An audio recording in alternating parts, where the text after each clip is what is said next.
Olá, você que nos acompanha. Mais uma vez estamos aqui, começando mais um episódio daquele bendito podcast. Richardson Loureiro, Eliabe Vidal aqui. E Olá. hoje estamos com uma convidada maravilhosa, psicóloga, Michele Cristine. Muito obrigado pela sua presença aqui hoje, por ter aceitado o nosso convite, tá? Acho que a gente vai conversar bastante aqui sobre muitos assuntos importantes, autoestima, autocuidado, né? Gostaria que você se apresentasse para nós, que você falasse um pouquinho da sua trajetória acadêmica, clínica. Conta pra gente quem é você. Muito prazer, gente. Boa tarde. É uma honra estar aqui. Esse é o meu primeiro podcast. Oh, que alegria. Um desejo muito grande de estar nesse espaço, então agradeço vocês. Bom, como é que eu chego, né? Eu chego falando sobre autoestima porque eu entendi, né, que eu precisava cuidar da minha. Isso Olha. antes mesmo de me entender quanto uma psicóloga, né, que eu queria ser psicóloga. Uhum. Diversas pessoas, por questões pessoais, por questões de relacionamentos, né?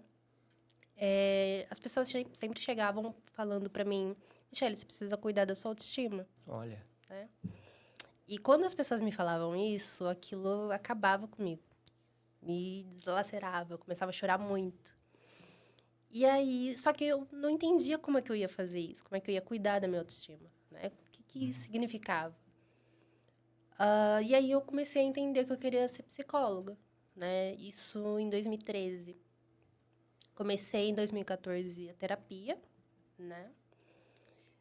Fiquei um tempo estudando para o vestibular, até que eu passei na UF em 2016.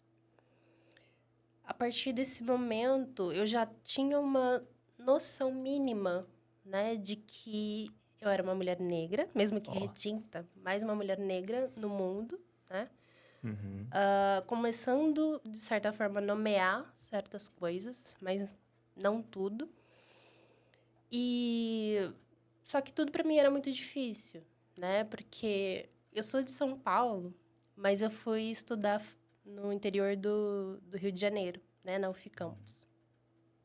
Lá eu comecei a compreender que eu tinha muitos materiais, muitos professores falando sobre diversas coisas, mas não necessariamente sobre a autoestima da população negra, Olha. Uhum. né? Então, passou mais da metade do curso e eu tava me sentindo um pouco perdida, né? Quase que desistindo da psicologia.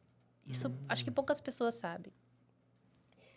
E 2019, eu e mais algumas psicólogas negras, né, estudantes na época, a gente começou a se reconhecer, a se olhar, a se tornar amigas e virou um coletivo, né, o Pretas Olha, Psi. incrível.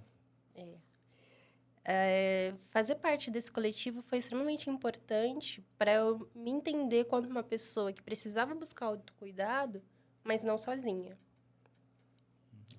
Então, assim, entender que eu sou uma pessoa, mas que outras pessoas negras, elas também passam por coisas semelhantes, foi primordial para mim.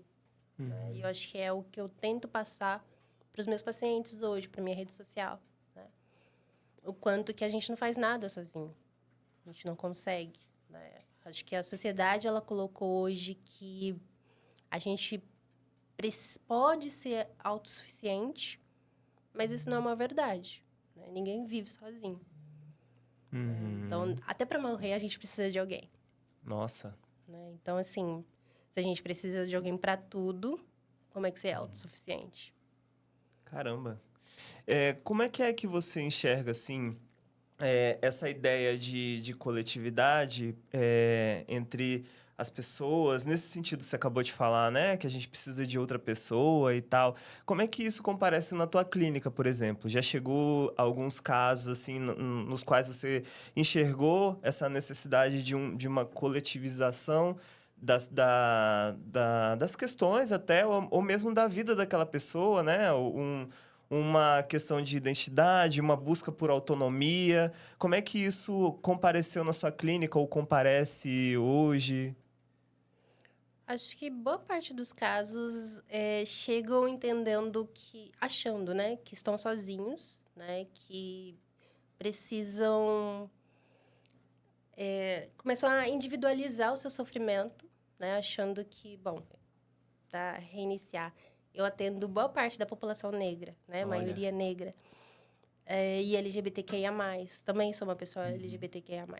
Uhum. Então, essas pessoas, elas chegam na minha clínica achando que elas têm algum problema com elas mesmas e o que, que elas fazem para resolver isso, né? Sim. Individualmente, pessoalizando Uhum. toda a opressão que elas sofrem. Né? Então, a gente começa a fazer um trabalho de se entender o que, que é essa dor que você está sentindo, o que, que é esse sentimento, o que, que é esse trauma. E como se cuidar, sim, né? Como se acolher, né? Mas esse acolhimento, ele não precisa vir sozinho. Acho que isso que é o mais difícil de se entender, porque as pessoas já vêm com essa ideia de autossuficiência tão forte, tão enraizada, que pedir ajuda para o outro é muito difícil. Uhum. Sim. E é mesmo, né? Até muitas vezes para chegar na clínica, né? É muito difícil e a gente vem de todo um histórico de estigmas, né? Quanto à saúde mental. Total. E principalmente de acesso para pessoas marginalizadas, né? Como você falou, que atende majoritariamente a comunidade negra e LGBT, né? Imagino que essas questões também acabam se refletindo na saúde mental das pessoas, né? A condição, como você falou, né? Não é uma coisa individual. Né? Toda a opressão coletiva se reflete no cuidado individual, né? E aí eu até queria trazer uma questão que a gente é constantemente pressionado pela nossa cultura, até por essa cultura da autossuficiência que você falou, a estar em busca da felicidade, né? Tem até filme com esse nome, muitas mesmo. coisas, né? A gente está sempre falando sobre isso, né? E aí, muitas vezes, o que é mostrado para a gente, na nossa cultura, as representações que a gente tem dessa felicidade, tá em achar o amor da sua vida, ou em ter dinheiro, conseguir dinheiro, né? Então, acho que as pessoas estão sempre pensando, né? Quando eu tiver tal e tal coisa, eu vou ser feliz, ou quando eu alcançar tal e tal coisa. Mas isso está sempre no futuro, Sempre né? distante, assim, Sempre distante. visto de longe, né? Exatamente, sempre como uma meta, não como algo a ser vivido, né? E aí eu queria entender como que isso nos afasta, né, do presente, e também até que ponto essa busca pela felicidade é algo saudável, né? Digamos assim. Acho que, primeiramente, a gente precisa reconhecer que felicidade não é um estado permanente, né? A gente vai ficar feliz 24 horas, se sentir linda, maravilhosa 24 horas, Quem dera. né? Quem dera. Então, se a felicidade ela não é algo permanente, então é observar o que você pode fazer com isso, né? Entender, reconhecer que tem outras emoções também, que te fazem movimentar também, como a raiva. Algo pouco dito, né? A raiva fica só no local de uma violência física, mas não necessariamente, né? A gente pode trazer aí, por exemplo, Racionais. Sim. Racionais é um grupo ali que cresceu, ascendeu socialmente, mas, né, levando a cultura através da exposição da raiva. Né? Então, ela foi se movimentando para esse sentido, não necessariamente para a violência física. Acho que é importante a gente se perguntar que felicidade que a gente está querendo, né? Se é uma felicidade no sentido de ter o iPhone mais caro, né? O mais atualizado, a casa própria, o carro do ano, né? Filhos, uma família, né? E aí a gente precisa pensar nisso. entendendo que, sendo uma pessoa negra, uma pessoa LGBTQIA+, que é o meu caso, e boa parte das pessoas que eu atendo, bom, heteronormatividade, ela já não vai estar aí, Uhum. né? E se ela não vai estar, ok. Tudo bem, você pode pensar, né? Eu quero trazer isso para minha vida, né? Essa felicidade precisa ser do que os outros esperam ou a minha? Para esse caso das relações, né? Sim. Se é uma pessoa negra querendo uma casa, um carro e tal, pensar na sua realidade, né? No sentido de, financeiramente falando, você consegue ter isso agora? Porque, bom, eu tenho 30 anos, né? Então, a chegada dos 30 é aquela coisa, eu preciso ter isso Nossa. antes. Ter toda a vida Sim. resolvida aos 30. Antes, não pode ser. Não, Não pode ser antes dos 30 Aham. Não, tem que ser antes. Sim. Sim. Né? Então, se tem que ser antes, caramba, né? Eu preciso já estar sendo uma pessoa que ganha mais de 20K, pelo menos, né? Para ter tudo isso aí. Uhum. Então, se essa não é a minha realidade, se eu não estou recebendo esse valor, então o que eu preciso fazer? Será que eu não posso pegar essa meta que eu desejo aí e aumentar ela um pouco mais? Entendendo que, depois dos 30 ainda tem vida. Olha, certeza. importantíssimo isso, gente. Importantíssimo isso que a Michelle trouxe. Eu acho que hoje em dia a gente tem muito essa ideia que vocês mesmo falaram aí de ascensão social, sabe? Que você vai estar super bem realizado profissionalmente, que a sua vida vai estar toda estruturada, etc. E isso pode trazer certas desilusões, certas frustrações, certas frustrações para nossa vida, né? E, enfim, a gente está vivendo cercado desses ideais, das comparações, que também são coisas que a gente entende que podem ser prejudiciais e tal. E, enfim, você falou, né, sobre essa questão da vida aos 30, eu queria te ouvir um pouquinho sobre o que de fato seria amadurecer para você, assim, tipo, como a gente conseguiria lidar com determinadas frustrações da vida, e, enfim, como você trouxe aí antes, né? Essa questão dos 30 a mais, 30 e poucos. Como a gente consegue ter uma vida possível e legal depois dos 30, diminuindo essa questão de frustrações relacionadas a uma meta que você botou há um tempo atrás, sabe? Como a gente consegue ter um certo tipo de liberdade para viver a vida sem essas frustrações puxarem a gente para baixo? Acho que é bastante importante a gente pensar na nossa trajetória, sabe? Lembrar que a nossa trajetória, ela existe, ela é válida, né? Então, se eu não sou uma pessoa herdeira, como é que eu vou chegar nesse maioria de nós, né? resultado? Como é que eu vou chegar nesse resultado que eu quero, assim, Aham. num piscar de olhos? Sim. Eu falo isso porque é o que eu mais ouço na clínica, né? Me formei, e agora? Acabei de pegar o diploma, já tenho que estar com cargo X e Sim. com muita coisa resolvida. Mas não necessariamente vai estar resolvido, né?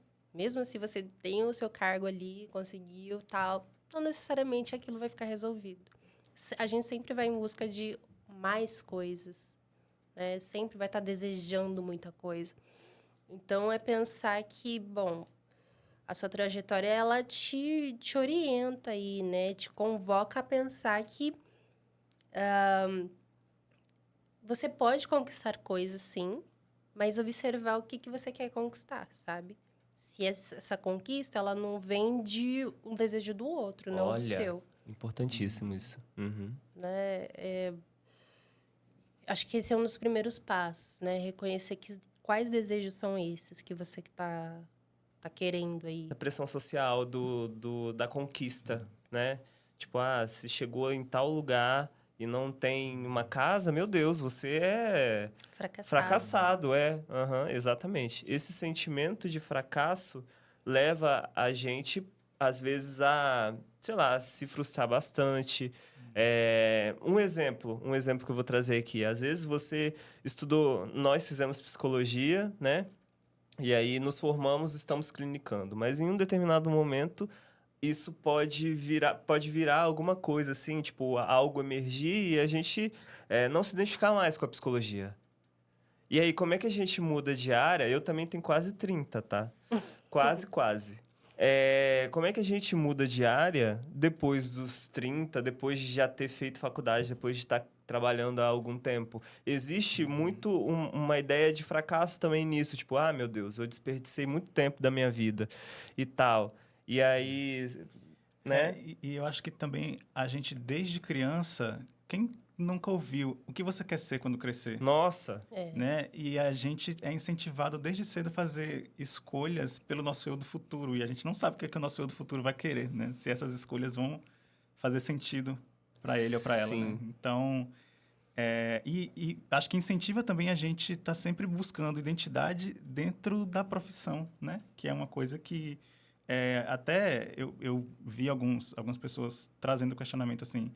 Quando alguém pergunta para você quem você é, você consegue falar sem responder sua profissão, o que é que sobra, né?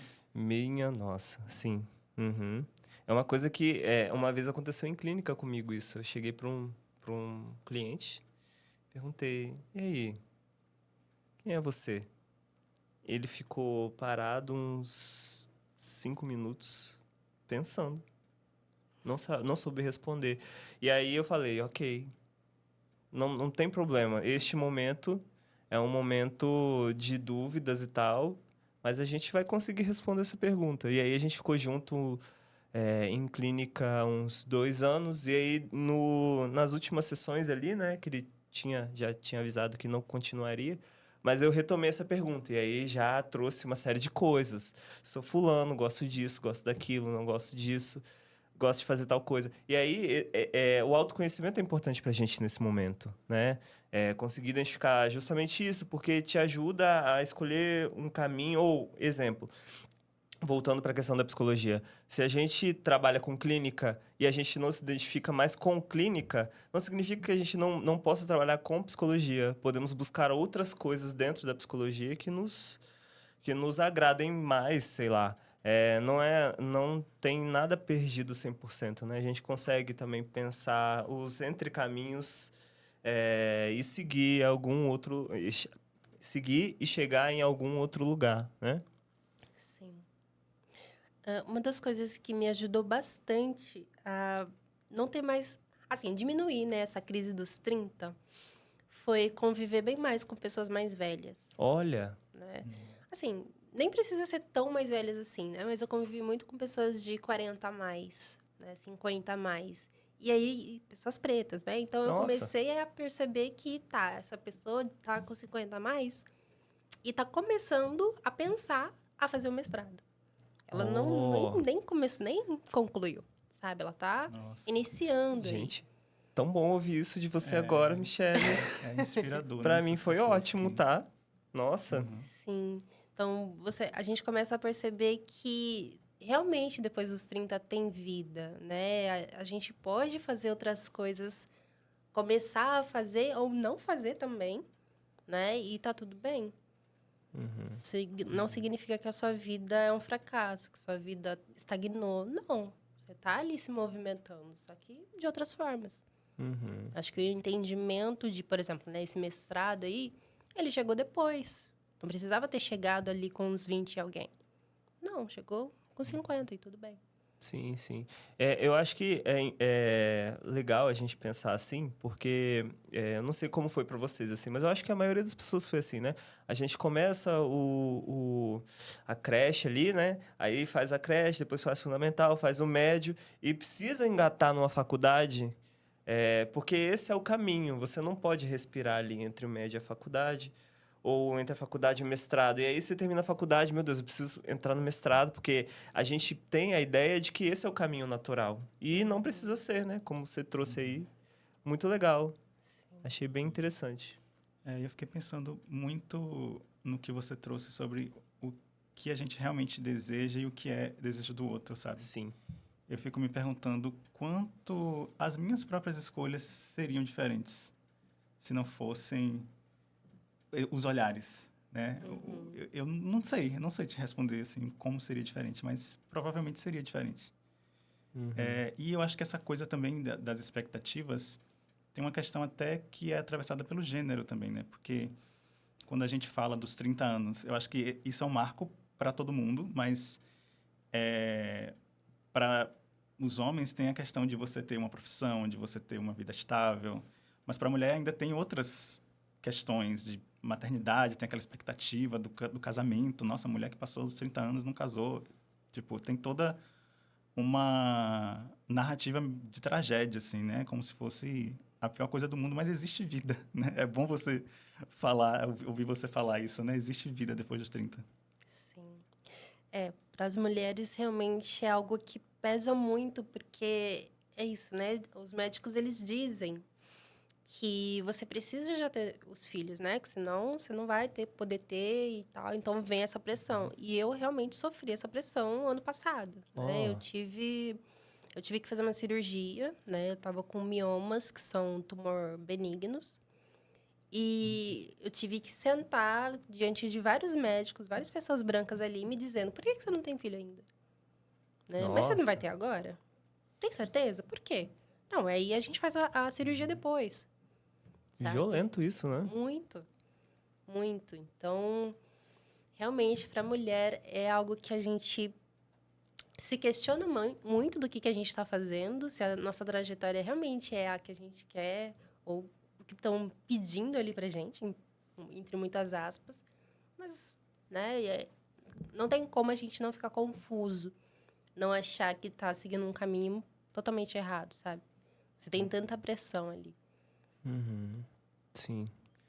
Quando a gente fala, por exemplo, de estudo, trabalho, a gente pensa em organização, correto? Então, a gente pensa em organização de tempo, organização de agenda, mas também tem uma coisa que é muito importante que poucas pessoas falam, que é a organização de espaço, né? Organização de um setup de trabalho ou organização da tua própria casa, do teu quarto e tal. A organização espacial, né? Geográfica nossa, da nossa casa, dos nossos espaços, contribui, ou de que forma ela contribui ou não, para a nossa saúde mental? Você pode falar um pouquinho para a gente? Acho que a gente também precisa pensar sobre a questão do que é nosso privilégio, sabe? Enquanto pessoa, né? Você tem o privilégio de ter alguém que te ajude, né? Compartilhe ali da limpeza da casa, da organização do dia a dia mesmo, Uhum. né? Dessa rotina acontecendo. Se você tem filho, então, né? Se você é uma mãe solo, um pai solo, você tem alguém que te ajude com isso? Porque, assim, as redes sociais, elas estão cheias aí de uma rotina perfeita, né? De acorda 4 horas da manhã e vai, né? Sim. Faz isso, faz aquilo outro, bebe, toma whey, não sei o quê. Mas, tá, se você não é essa pessoa que quer esse estilo de vida, né? Mas você fica ali consumindo aquele estilo de vida, aquilo vai entrar na sua mente de tal forma que você vai começar a querer algo que, na verdade, você nem queria, sabe? Nem era do seu desejo. Mas ficou ali, porque você está consumindo aquela pessoa que, tecnicamente, tem um sucesso ali, entre muitas aspas. Uhum. Ter esse estilo de vida, fazer caminhada, fazer não sei o que, não sei o que lá. Sim.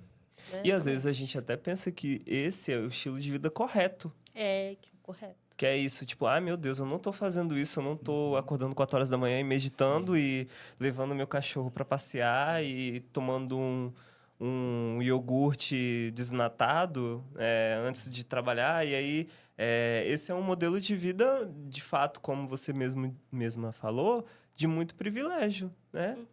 Tem gente que acorda esse horário para ir trabalhar, por exemplo, para chegar 7 horas no trabalho.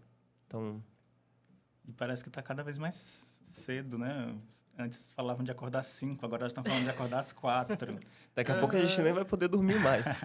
Tô preocupado. Exatamente. Exatamente. Se boa parte da população passa 12 horas fora de casa, né, entre transportes. Tô pensando na questão de São Paulo, né? Uma grande, né, metrópole ali. Se ela passa 4 horas de ida e volta, mais 8 horas de trabalho, já passou 12 horas, né?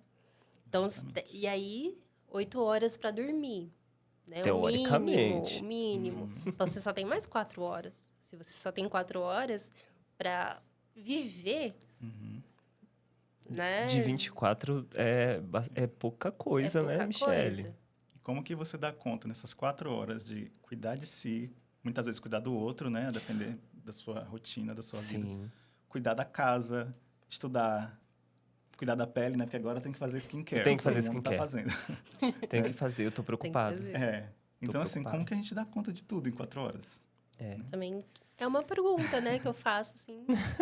A gente deixa pra vocês essa, né? Porque, de fato, a resposta é complicada, tá?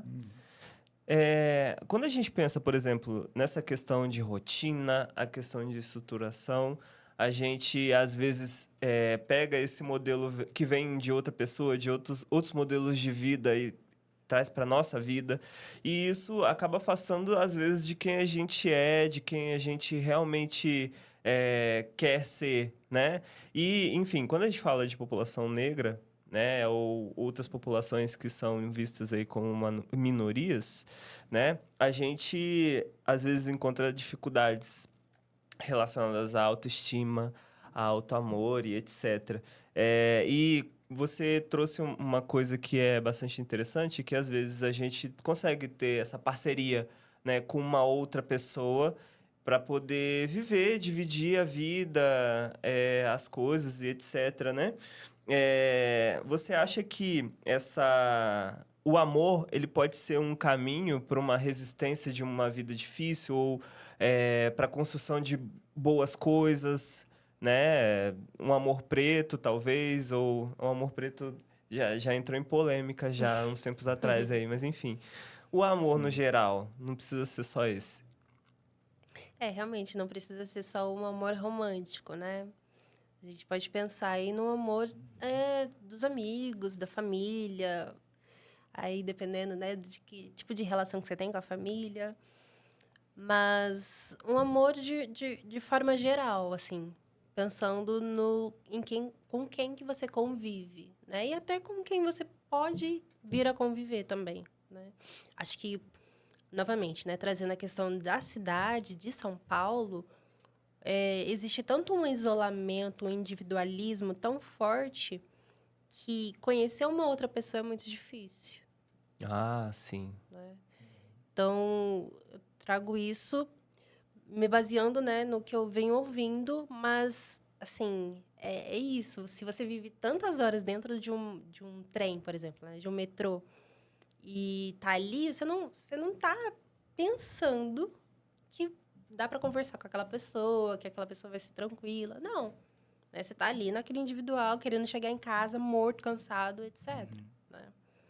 Então, eu acho que eu distorci um pouco da pergunta. O caminho é o que a gente conseguir caminhar, capinar e construir. Não liga muito pra linearidade, não. Vambora. Mas isso é muito importante, porque uns tempos atrás eu vi páginas que mostravam, tipo, crush do metrô, crush do ônibus, não sei o quê. Esse é um jeito também de aproximar as pessoas até, lógico, é uma exposição, né? A gente não pode deixar de dizer que é uma exposição, mas talvez seja também um jeito de você, sei lá, se aproximar de alguém nesse mundo caótico que São Paulo tem, que é a cidade que a gente está, né? Outras cidades talvez tenham menos caos ali no trato de vida, mas também sei lá, outros caos que não existem aqui, ou de níveis diferentes, né? Mas ainda existe. Então, assim, as relações, elas podem ajudar, né? Nesse contexto, como você estava falando. Sim. A gente precisa sair um pouco dessa lógica, né? Eu estava falando sobre a individualidade, mas tentar sair desse pensamento do individual, né? E aí, porque o individualismo, ele acaba travando, né? Ah, eu não consigo conhecer outra pessoa, eu não consigo ter um amor, eu não consigo, né? Aham. Então, se permitir, né, se autorizar a conhecer uma outra pessoa, a nutrir mais as relações que você já tem, eu acho que é um grande caminho aí de potência, né? Eu não vou saber dizer exatamente de quem que é a frase, mas é uma frase que diz mais ou menos assim: quando você tem certeza que você é amado, seu potencial ele se expande. Uau. E de fato, quando a gente está se sentindo amado, quando tem ali uma pessoa validando o que você está trazendo, né? Você começa a se sentir corajoso, corajosa, né? Para dar mais um passo. Você se sente mais vivo. Né? Então, isso para a população preta é o mais, assim, o melhor do autocuidado. Acho que é isso que eu queria dizer. Nossa, forte. E tanto se fala em amor próprio, eu também ouvi uma frase recentemente de uma pessoa que falou: é muito mais fácil você acreditar que é muito mais fácil você se amar, né, se você já é amado por outras pessoas, né? E amplamente, né, assim, não estou falando só do amor romântico, assim. Eu tenho amigos que foram importantíssimos na minha vida e que essa admiração mútua, essa ajuda mútua foi, assim, crítico para minha sobrevivência e para a construção de identidade, de autoestima também. Acho que é bem importante. Sim. Hoje a sociedade ela traz muito essa questão, né? Batendo na tecla novamente do individualismo, que você precisa se amar primeiro para depois você amar outra pessoa. Mas então você vai viver, sei lá, acho que num lugar totalmente num deserto, né? E não é bem assim. Essa ideia é uma ideia muito colonizada, né? Se amar primeiro para depois amar o outro. Você já está ali convivendo com as pessoas, já está tendo sentimentos por outras pessoas, então é normal que você goste de alguém, né? E essa pessoa goste de você de volta. E você acaba realmente, como você disse, aprendendo com o amor do outro. Né? E isso te potencializa, sim, e muito. Quando a gente fala, por exemplo, de crianças pretas, a gente está falando ali de um serzinho que está envolto ali de uma sociedade que não está muito favorável a ele, né? A gente sabe que a sociedade, ela massacra a gente de algumas formas, né? E, enfim. Mas, de uns tempos para cá, a gente tem visto representações negras, né? Super-heróis, Pantera Negra, Super Choque. Super Choque é da nossa época, né? Talvez quem está assistindo a gente não conheça o Na Super minha Choque. época só tinha o Super Choque e a Tempestade, né? Tinham Tempestade. outros, assim, Tem o Raio pinceladamente, né? Negro. Mas, O Raio Negro Raio também, Negro acho que é vocês mais conhecem? recente. É mais recente? Não sei. Ah, não não, acredito. Não Tá, sei. enfim. acho que a Ah, gente que está na casa dos 30 aqui não pegou. Ah, meu Deus. Tudo bem. Mas, enfim, mais recentemente a gente teve a Chloe, né? Fazendo Ariel, que não é uma personagem originalmente negra, mas era uma mulher negra representando. Teve a Estelar, teve alguns outros personagens aí famosos, né?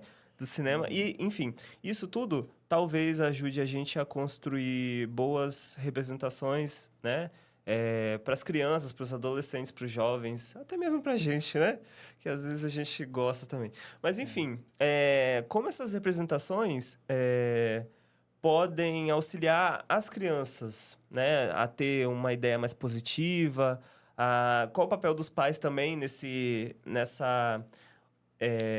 oferecimento mesmo desses produtos, né, para essas crianças, fortalecimento dos fenótipos, por exemplo, questão com cabelo. Você teve questão com cabelo quando Com criança? certeza. Pois aposto que você também teve. Quem está assistindo a gente às vezes também teve. Então, como a gente consegue reforçar coisas positivas, características positivas das crianças, para que elas se tornem adolescentes, jovens, adultos fortalecidos, entendidos ali de si, dos fenótipos de quem é. Acho que é importante trazer os dois cenários, né? A nossa geração, que foi uma geração que cresceu vendo muito nas escolas, né?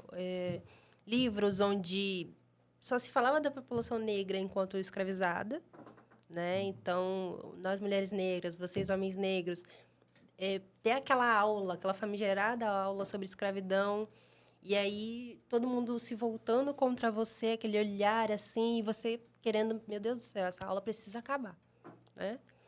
Entendendo que essa era a nossa história, essa era a nossa representação. E aí todo o racismo que a gente foi sofrendo ali na escola, bullying, né, para muitas pessoas. Então, essa imagem negativa faz com que nós, quando éramos crianças, entendêssemos que era isso. Essa era a nossa imagem, e isso compõe a autoimagem de uma pessoa, né? Ela vai se sentir inferior, ela vai se sentir menor ali. Hoje em dia, a geração já está diferente, né? A geração TikTok, a geração, né, dos mais novos, eles estão conseguindo se impor e entender muito mais, né? Conseguindo se pronunciar sobre diversas coisas, sabe? Porque a representatividade, ela está chegando, né? Então, se ela está chegando, consequentemente, as crianças, hoje em dia, elas vão conseguir debater melhor, né? Os adolescentes, principalmente, conseguindo revidar aquilo que foi imposto, né, dentro da sociedade. Então, essa diferença, né, nossos avós, nossos pais, a gente e as crianças, os adolescentes de hoje. Por quê? Porque tem mais representatividade. Tem mais aí a novela que a gente tinha. Ah, meu né? Deus, A é novela Vai na verdade. Fé. Vai na Fé, Garota do Momento, são novelas muito fortes mesmo, né? Nesse sentido de... E Garota do Momento tem... Meu Deus, tô me mostrando um noveleiro aqui na frente das câmeras. A Garota do Momento ainda se passa nos anos 50, né? Que era uma sociedade ainda muito diferente da nossa. Então, com muitas coisas ainda para evoluir, né? Mas, enfim. E aí, só voltando um pouquinho na questão da rotina, né? Acho que a gente falou sobre como as redes sociais mesmo mostram rotinas que, para a maioria das pessoas, são inacessíveis, né? Mas o que talvez pudesse funcionar para a gente, né? Como que a gente... Porque eu sinto que muitas pessoas associam a rotina a uma mesmice, a uma coisa entediante, enquanto outras já precisam de uma organização, de uma previsibilidade maior e tal. O que poderia funcionar? Como que a gente pode usar a rotina ao nosso favor? Olha, depende, né? Porque a gente precisa olhar para esse indivíduo, né? Para essa pessoa, entendendo o seu contexto. De fato, assim, né? Se ela é a pessoa que eu destaquei anteriormente, né? Fica 4 horas nas conduções aqui de São Paulo, ou até no Rio de Janeiro também, porque eu sei que Rio de Janeiro também é assim. Ou ela tem mais brechas, né? No seu dia a dia, durante a semana, né? Vamos colocar a semana. Se ela tem mais brechas, é possível ir respirando, tá? Olhei aqui que fulano tá meio-dia na academia. Eu não tô na academia, né? Mas eu posso sei lá, sair um pouquinho do escritório e dar uma respiradinha, nem que seja uns 5 minutos. Algo que faça sentido para essa pessoa. Mas para fazer sentido, ela precisa olhar para ela mesma. Né? Não tem como. Se ela ficar olhando para outra pessoa, para a rotina de outra pessoa só, ela vai achar que a rotina dela sempre tem algo de errado, e realmente, né? Rotinas opressivas e tal. Mas ela sempre vai se achar errada, né? O problema vai ser dela, não vai ser da indústria, do mundo empresarial. Não, vai ser ela, né? E aí, aí a gente volta de novo a individualizar esse sofrimento e não se sentir acolhido, não se sentir ouvido, pertencente. Eu acho que isso é um grande problema também. Então, eu diria para olhar para você com mais cuidado, assim, né? Entendendo que essa é a sua trajetória hoje, né? Sua rotina hoje. Mas será que não dá para reajustar um pouco? Para ficar mais possível de ver a família, de ver os amigos, de namorar, sabe, dormir um pouquinho mais? Não sei, a longo prazo, talvez, não precisa ser da noite para o dia, né? Tendo essa flexibilidade com você, tendo essa paciência também. Acho que eu penso um pouco nisso.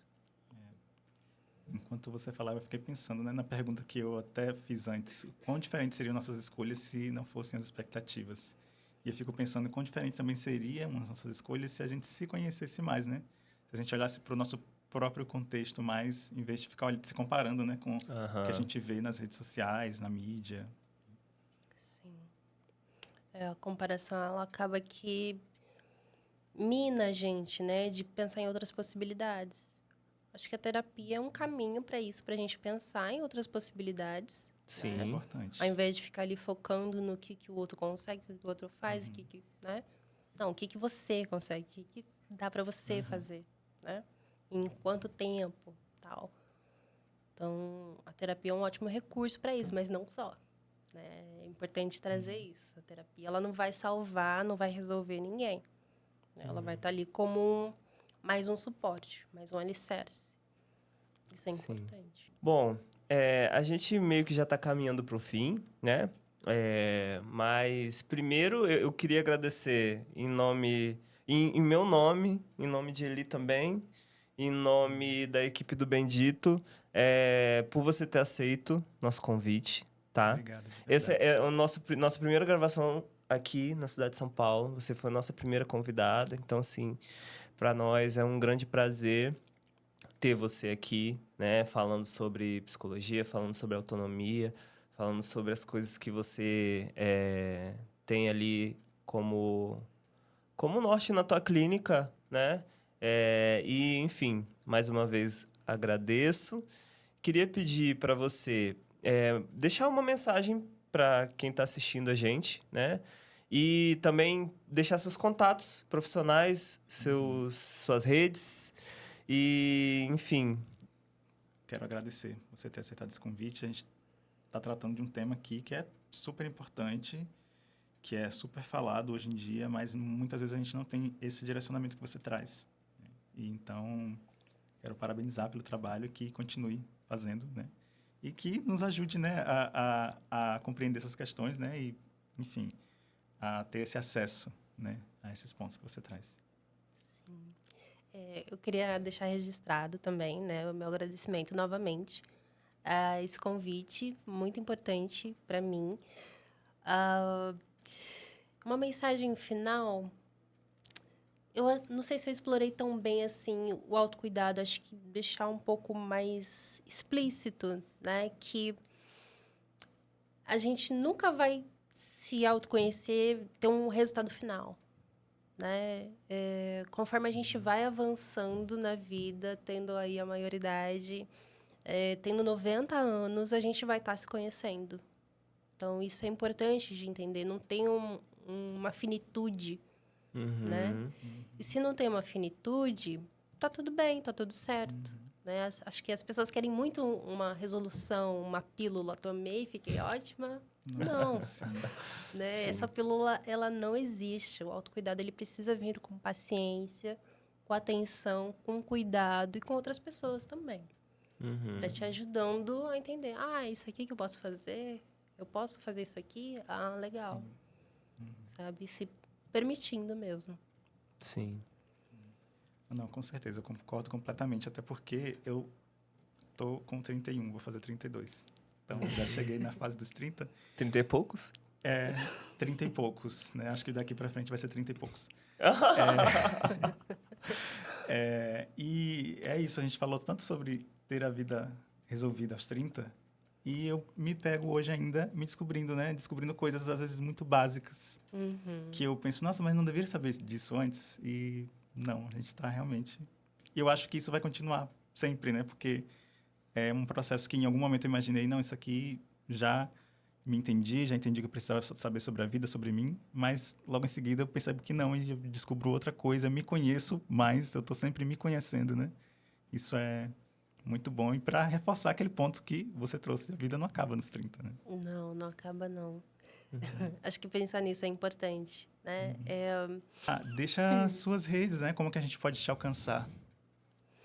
Tá, eu tenho o Instagram, né? PC Michele Cristine. E acho que é só meu Instagram mesmo, não entro em outras redes. Manda um direct lá pra Michele, né? Se até o lançamento do episódio ela tiver outras redes, né? Não sei se aí a gente coloca lá na legenda para o pessoal te achar, porque é importante, importantíssimo. Mais uma vez, agradecemos a você, tá? Desejo tudo de bom nessa caminhada clínica. Estamos aqui, né? Caso precise de nós, estamos disponíveis para você também. E é isso. Agradeço a você. Sim, agradecemos, né? Quem escutou, quem nos viu até o final. Isso. E esperamos vocês no próximo episódio.